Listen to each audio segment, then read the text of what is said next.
Good morning बच्चों। आज मैं डीएलएड सेकेंड सेमेस्टर के साइंस का चैप्टर जो है मानव शरीर के अंग एवं उसके कार्य के बारे में बताऊंगी। तो सबसे पहले हम स्टार्ट करते हैं दांतों से। अपने सब दांत जो होते हैं हमारे किसी भी भोजन को छोटे छोटे टुकड़ों में करने का कार्य करते हैं, जिससे उसे पचने में आसानी होती है। दांतों को हम चक्की का रूप में भी जानते हैं, जिससे कि जो खाना होता है वो महीन बारीक हो जाता है और वो आसानी से पच जाता है। जो दांत होते हैं हमारे मुख्यतः हमारे जीवन काल में दो बार निकलते हैं। पहला, जिसको हम बोल सकते हैं अस्थायी दांत, जो कि अस्थायी दांत जो है वो हमारे 7 से 8 माह के अंतराल से निकलना शुरू होते हैं और वो 2 से 3 वर्ष तक निकलते रहते हैं। ये जो होते हैं वो 7 से 8 वर्ष के होने पर ये टूटना शुरू हो जाते हैं और उनके स्थान पर नए दांत निकल आते हैं। अस्थायी दांतों को हम दूध के दांत भी कहते हैं। अब हम आ जाते हैं स्थायी दांत। जो स्थायी दांत होते हैं वो 7 से 8 वर्ष की आयु के बाद से निकलना शुरू हो जाते हैं। इस आयु के बालक अन्न सेवन करने लगता है, इसलिए इसको अन्न के दांत भी कहते हैं। इनके दोनों जबड़ों में जो संख्या होती है वो 16-16 होती है, यानी इनकी संख्या टोटल 32 हो जाती है। अब हम आते हैं दांतों के प्रकार पर। पहला जो प्रकार है वो है छेदक दंत। छेदक दंत यानी कि ये दांत धारदार होते हैं, इनकी संख्या 4-4 होती है। ये भोजन को छोटे छोटे टुकड़ों में विभाजित कर देते हैं। फिर अब हम आ जाते हैं रत्नक या भेदक दंत। इन दांतों की संख्या जो होती है वो 2-2 होती है। ये दांत छेदक दांतों की अपेक्षा लंबे एवं नुकीले होते हैं। ये दांत भोजन को फाड़ने का कार्य करते हैं। प्रत्नक, जो कि हमारे आगे के जो 4 दांत होते हैं उनको प्रत्नक कहते हैं। फिर उसके जो 2 दांत होते हैं उसको रत्नक कहते हैं।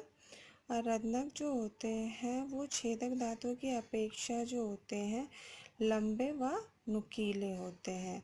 फिर हम आ जाते हैं अग्रचर्वणक या प्रवचर्वणक यानी प्रीमोलर। प्रीमोलर इन दांतों के सिरे जो होते हैं वो नुकीले होते हैं, परंतु कैनाइन दांतों की अपेक्षा ये कम नुकीले होते हैं।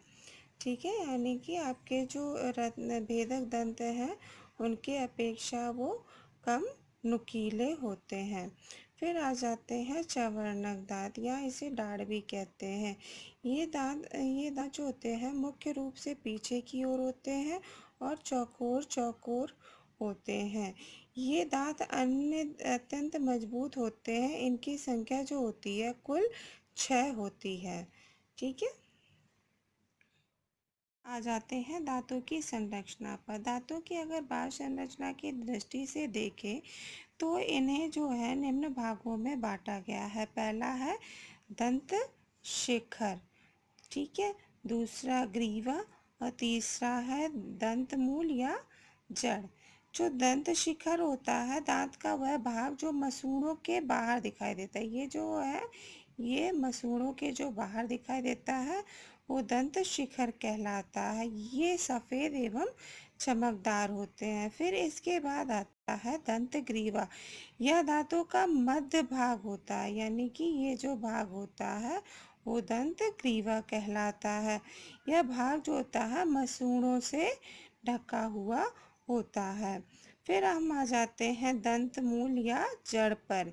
यह दांतों का सबसे निचला भाग होता है जो जबड़ों के अस्थियों से जुड़ा होता है और इसे दांत की जड़ भी कहते हैं। हम आते हैं दांतों की आंतरिक संरचना पर। जो दांत की आंतरिक संरचना होती है वो अस्थियों से बनी होती है। ये अस्थियां अंदर से खोखली होती हैं। जी, ये जो खोखला भाग होता है इसे हम दंत गुहा या पल्प कैविटी कहते हैं। इसमें पल्प भरा होता है यानी मज्जा, जिसे कि हम बोलते हैं। इस मज्जा में रक्त कोशिकाएं, स्नायु तंत्रिकाएं, नलिकाएं होती हैं। जब दांतों में प्रॉब्लम होती है तो इसमें अत्यंत पीड़ा उत्पन्न हो जाती है। दंत मूल पे एक कड़े पदार्थ चढ़ा होता है जिसे हम सीमेंट या डेंटाइन बोलते हैं। ये जो होता है दांतों को मजबूत तरीके से पकड़ा हुआ होता है।